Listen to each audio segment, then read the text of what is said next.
Hello viewers, welcome to IT System Admin and Information Technology Learning Tutorial channel for you.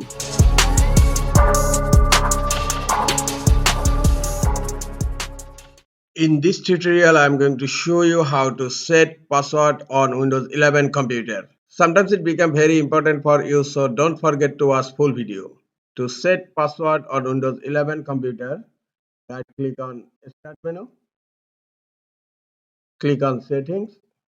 In left pane, click on Accounts.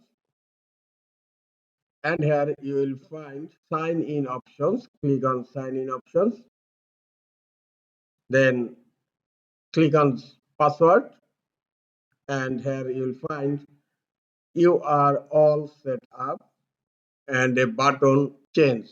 Click on change button. Now type your current password. Now click on next and type new password. I'm typing the new password, confirm password, and then type the password in. Now type now click on next and then click on finish. Changing your password. This is the easiest way to change password on Windows 11 computer. This is all for today. Hope this tutorial is helpful for you. Keep watching for next tutorial. Thank you very much.